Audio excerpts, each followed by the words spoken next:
we're going to start out with my story. I was born and raised in Chicago. My mom raised me and my younger brother, who's 10 years younger than me. And the early days weren't so easy. Rounding off food stamps, housing support, and I knew one thing. I wanted something more for me and my family. You know, it was really tough for me seeing all the people around us having more. And sports was what I saw my way out with, sports. The challenge was, I was a tall, skinny kid. When I graduated high school, I was like 6'4" and about $160, okay? For those that might not know height and weight, they called me the giraffe, okay? Don't worry, I know you guys got your own nicknames. I'll find them or make them up. And so what I did is I made a decision. If you heard last night, nothing happens unless you decide. You got to decide. So I made a decision. I'm going to get a Division I football scholarship. Remember, I'm 6'4", like 160. So I went to a junior college in Chicago and started training my butt off. And this is the beginning of my performance research. But this wasn't the day and age now where you just click a button and you get like 80 personal trainers and fitness. It's like, this is the kind of day where you're like, I heard about this company that if I send them a letter, they'll send me a catalog. And then I'll fill the catalog out. And then, so 3 months later, I get some gear. But I started learning how to get bigger, faster, and stronger. And after the second season of my junior college, things had changed because I made them change.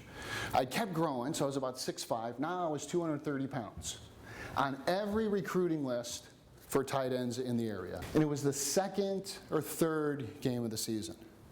And I was jacked up. All the scouts were there. This is my time to shine. I'm starting to climb up that ladder of success. I'm making progress. And it was a fall day, early fall day in Chicago. And I remember it was a 7-yard route. And I'm in the huddle, look over at the quarterback, calls my play, nods. I'm up there. I get up to the line. We've got some football players in here. And I sprint off the line about 7 yards, right into the open, right between the linebackers. I reach up, I get that ball, and then bang! The next thing I know, I'm on the ground and this grass smells really good. And I feel this radiating pain going down my leg. I just tore my hamstring. So they help me off the field. I look over to the left. There's the scouts, writing down in their book. And at that moment, it was one of those moments where I felt my whole life was going to end. You ever have a time when you had something happen, you just thought it was all over? You just didn't know what to do? But I did know one thing, that I wasn't going to quit. I just had to keep going. So I started rehabbing. You know, when you're young, your body repairs, okay? I was reminded this morning when I was on my foam roller, I go, man, I'm not 18 anymore.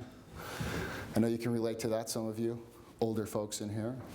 So I start rehabbing. And about 8 weeks later, we were in the Like Coca-Cola bowl game. Yes, they had bowl games for junior colleges back then.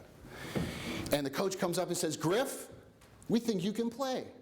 And I had been practicing kind of like getting back, but I was like 80%. But here's what he goes, what we're going to do. We got a trick. I love tricks. He goes, you're going to bend your leg like this, and then we're going to tape you from here to the top of your butt so your leg won't fully extend. So you can go out and play. Thinking, you know, you're 19, you'll cut your finger off, right? You're like, okay, no problem. So I go out there, play the game, do okay, get through, don't get injured, and about 6 weeks later, I get a Division I scholarship to Western Michigan. Now, it wasn't the school I wanted to go to.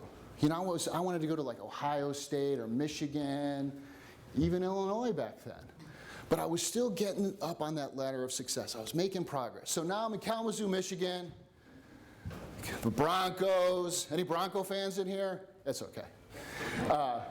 So I'm in practice, and we go through the conditioning, and it's the first day of full pad spring practice. But spring in Kalamazoo, Michigan, it's like the dead of winter. I pull up to the stadium. I see snow plows getting the snow off of the side of the turf.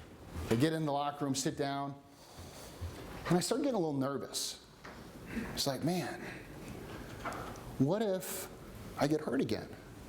What if I'm not a football player. All these thoughts were coming into my head.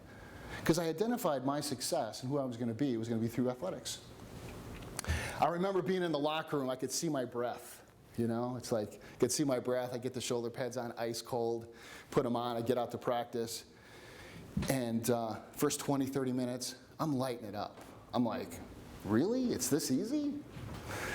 And, you know, contact drills, everything. And so I get up on the line. They give me like a little 10-yard post route, get up there, run down the field, turn, and I'm running. And all of a sudden, everything went silent. Just silent. Until I felt the cold turf on my body. I just tore my hamstring again. First day, Division I practice. I'm devastated. 2 hamstrings, 2 years. So get off the field, depressed. I said, you know what? I'm not going to stop. I'm going to change schools. I'm going to get some more eligibility. I transfer schools to Mesa College, an NAIA school. Those that may know, that's a different governing body, different eligibility. I get there, it's like the Bad News Bear team. I mean, we got criminals. We got guys with beards with 4 different last names that are like 45 playing. But it was a great school because they got NFL guys in. They got, you know, free agents, some drafted. But it was crazy. And then you had your local talent. So I played my first year there. I do pretty good. And then it was my senior year. I go home. I start training.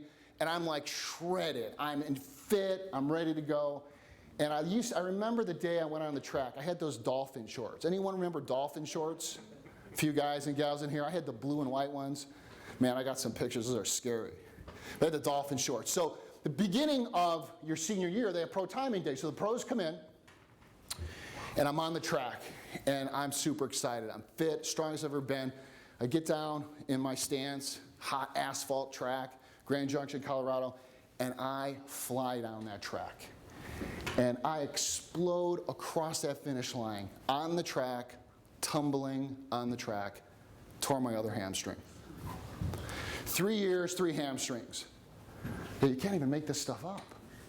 So I remember laying there, feeling the hot asphalt on my body, and just going, what the f is going on? But you know, I'm from Chicago. I was an amateur boxer as well. You know, I wasn't so smart. I'm not going to quit. I'm going to go back home. I'm going to change positions. But this time I'm going to play tackle. So tackle, for those that may not know the football game, is kind of the same blocking scheme as a tight end, weak side tackle, but you're not going to have to run and sprint and do all that stuff. So I'm home and I'm training, and I am pissed off now. I am not a nice human being. And then somebody introduced the secret vitamins. You know what the secret vitamins are? They're the vitamins that when you start taking them, every time you go to the gym, you get bigger and stronger and faster. And I was like, wow. I was like, this is amazing. So I went from about 240 pounds to this. Yes, that is me. You can laugh. Go ahead. That was me. I know you all have a picture of you somewhere electronically, and some of the older folks, it's in a drawer somewhere. That's similar. Almost 300 pounds. And I fly into Grand Junction. I fly in, I'm at the airport, equipment manager walks right past me. I'm close to 300 pounds. He didn't even recognize me. I get into camp, and I'm doing great. Really, I feel like, man, I'm a new guy. And then about a week into camp, it was a Saturday morning, and I woke up.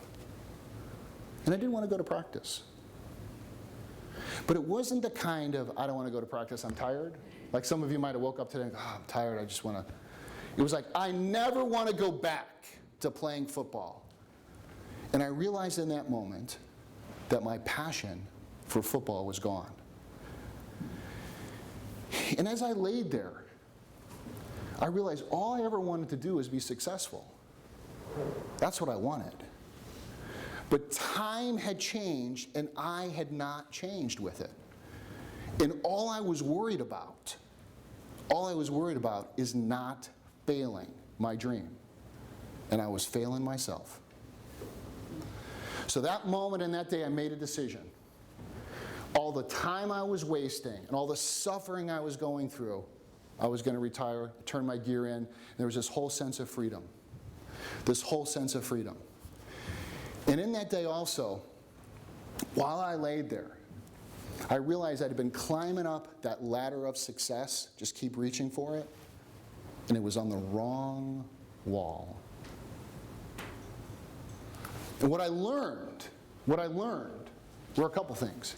A, I was in a blind spot. I couldn't see what I couldn't see. I made a decision. I had set my GPS years before, and I couldn't see that no longer was me. Things were changing, and I wasn't. Life was passing me by. I was done. I was done, and I needed to change my game. And that I could, and success would take on another shape and form. So my question to each and every one of you is this, and it's very simple. What game do you need to change? What strategies, tools, mindsets, beliefs do you need to change? And are you in a blind spot? We're going to find out if you're in a blind spot. We're going to find out how to get you better. But that day is what got me here today. So I want you to write down, right now, little music, Chris, what's the one thing you want to change? What's the one thing? It can be whatever it is. Get up earlier, brush your teeth, write a book, be kind. So just write down. If there's more, just think about what is the one thing you want to change.